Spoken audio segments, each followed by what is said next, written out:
بیوی کے ساتھ باپ کا نام نکال کے شوہر کا نام ایڈ کر دینا یہ شرعاً بالکل غلط، ناجائز اور حرام ہے۔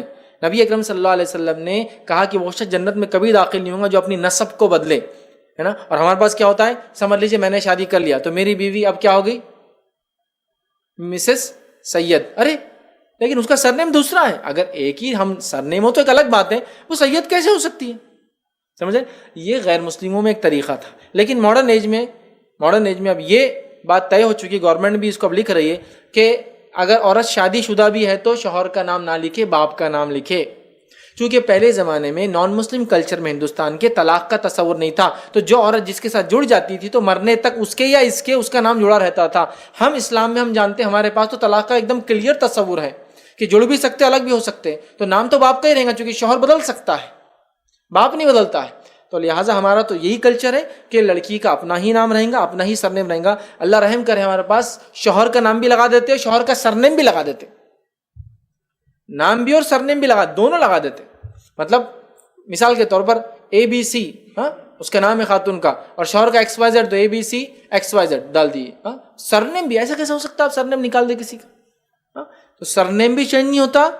ہاں، جہاں ہسبینڈس نیم کی ضرورت ہے تو ڈالیے نا شوہر کا نام، وہ تو ہو سکتا ہے، لیکن بالکل ہٹا دینا اور ڈالنا غلط ہے۔ دوسرا، اس معاملے میں کیا ہوتا ہے، ایک تو ہماری لا علمی شرعی مسئلے کی، دوسرا بہت سارے لوگ ایجنٹس وغیرہ آپ کی سہولت کے لیے، فیوچر سہولت کے لیے ڈال دیتے شوہر کا نام۔ اس سے ہوتا کیا ہے، پاسپورٹ بنانے میں آسانی، پین کارڈ بنانے، سب میں آسانی ہو جاتی ہے شوہر کا نام لگنے سے۔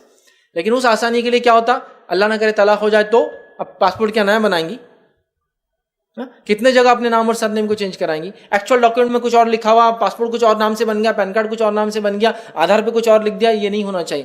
لہٰذا ایک لڑکی کے ساتھ شادی سے پہلے اور شادی کے بعد بھی اس کے اپنے والد کا ہی نام لگے گا، اس کا اپنا سرنیم بھی رہے گا، اور شادی کے بعد بھی اپنے والد کا، سگے والد کا۔ یہ کیوں کہہ رہا ہوں، ہو سکتا ہے ایک عورت دوسری شادی کر لے، یہ بیٹی یہاں سے نکل کر وہ شوہر کے پاس چلے جائے، اس کا بھی نام اور سرنیم نہیں لگے گا اس بچی کو، اس کو اس کے حقیقی والد کا۔ مثال کے طور پہ حقیقی والد خان صاحب تھے، بعد میں شادی ہو گئی سید صاحب سے، تو اب نام خان ہی ہوگا، اس کا سید نہیں لیں گے۔ بہت سے لوگ کرتے ہیں، بچی ان کی کفالت میں گئی، بولتے وہ باپ نے پالا، ایسا کیسا لکھیں گے، شادی میں لکھ دیے۔ پھر اب وہ مسئلہ چالو ہوتا ہے، ایک تماشا، بچی کا والد کوئی اور، وہاں لکھا ہوا نام کوئی اور، چونکہ والدہ کے شوہر تھے وہ۔ نہیں لکھا جائے گا، یاد رکھیے، کفالت کی وجہ سے سرنیم اور نام نہیں بدلتا باپ کا، شادی کی وجہ سے سرنیم اور نام نہیں بدلتا، یاد رکھیے۔ کسی عورت بچی کے یتیم کو پالنے سے آپ اس کو اپنا نام اور سرنیم نہیں دے سکتے، یاد رکھیے، اس کے حقیقی والد کا نام ہی اس کے ساتھ جڑا ہوا رہے گا، یاد رکھیے، اور وہی سرنیم۔ تو لہٰذا شادی کے بعد عورت نہ اپنا سرنیم چینج کر سکتی ہے، نہ اپنا نام چینج کر سکتی ہے، یہ جائز نہیں بلکہ حرام ہے، اور بہت سخت وعیدیں ہیں اپنے خاندان کے نام کو بدلنے کی، بہت سخت، جنت سے محرومی کے وعیدیں ہیں جو اپنے خاندان کا نام بدلے، اپنے نسب کا نام بدلے، یا کوئی غلام اپنے آقا کا نام بدلے، اس کو ہمیشہ کی جہنم کی وعیدیں ہیں، ٹھیک ہے۔